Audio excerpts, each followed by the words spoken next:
this lecture we'll see signal transmission through LTI system.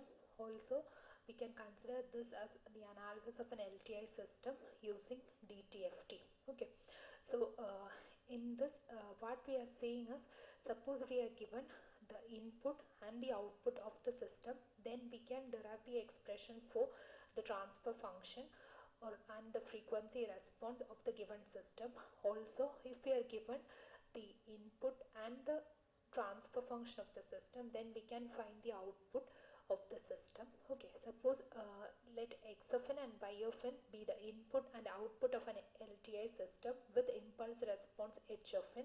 We know the relation between the input and impulse response, that is output y of n is equal to the convolution of the input x of n and the impulse response h of n. Okay, by applying the time convolution property to this equation, we get the Fourier of y of n equal to Fourier of x of n convolved with Fourier of h of n, not Fourier of x of n convolved with h of n. Okay, and we know when two signals are getting convolved in time domain, in frequency domain, their respective Fourier transforms are getting multiplied. That is, y of e raised to j omega, which is the Fourier transform of y of n, is equal to x of e raised to j omega into h of e raised to j omega.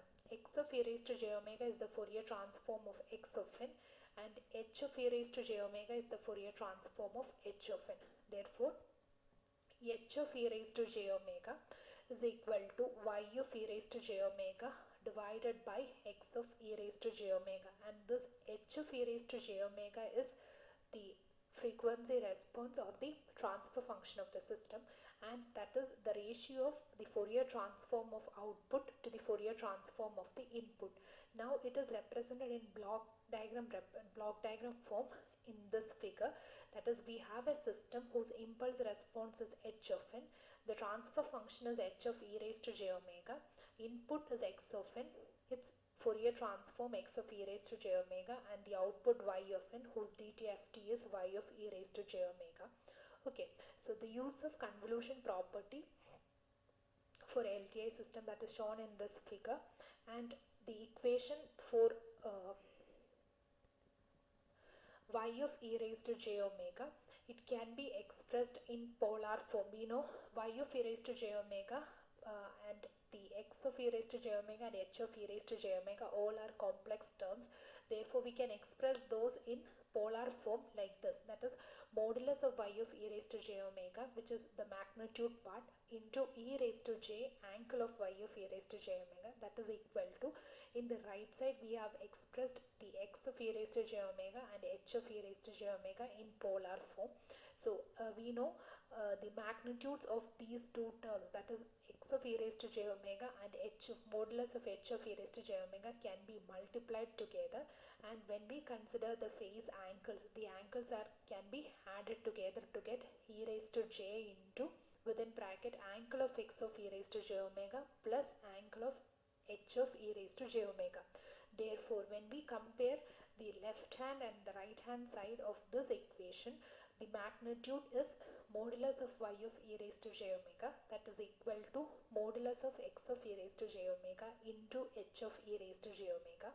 Also, the angle of y of e raised to j omega is equal to angle of x of e raised to j omega plus angle of h of e raised to j omega.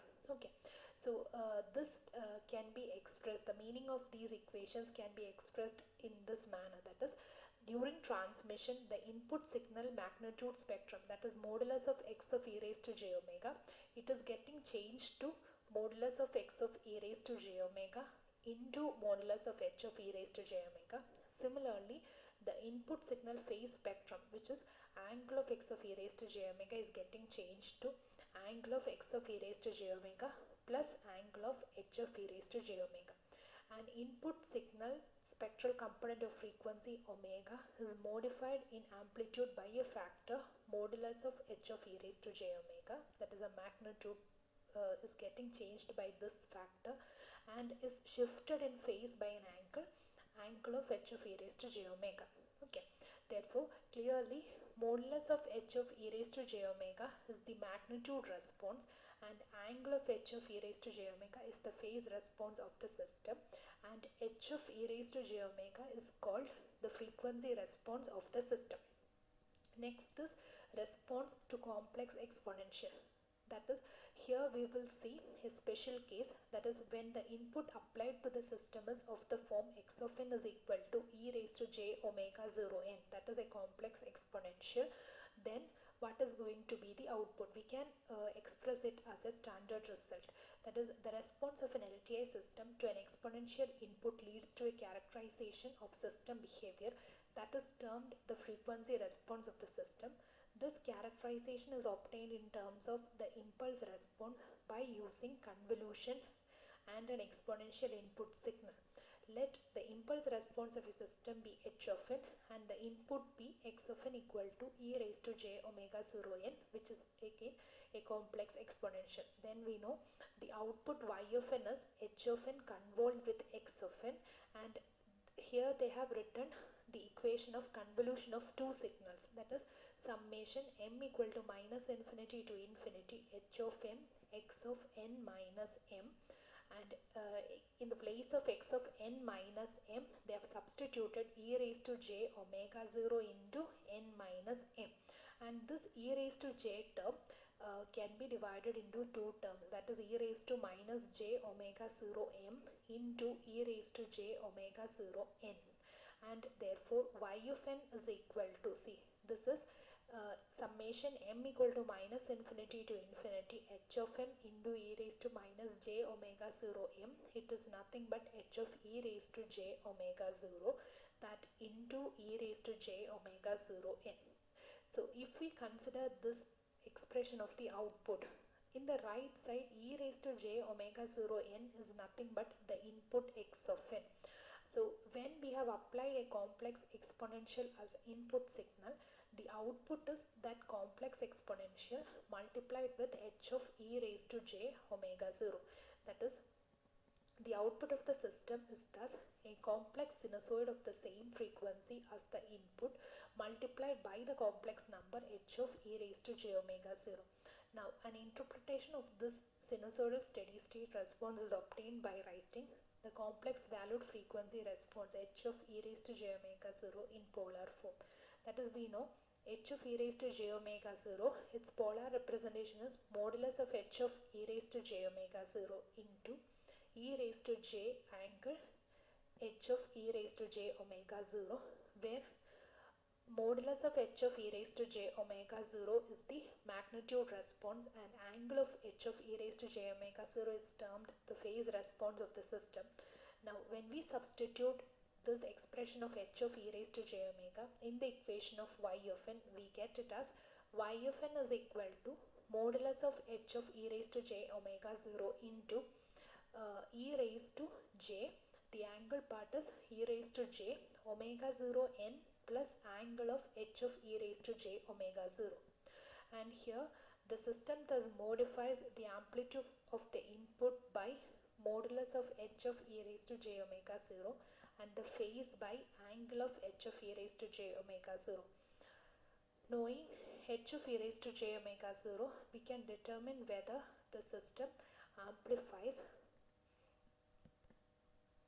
or attenuates a given sinusoidal component of the input and how much of phase shift is added by the system to the input signal.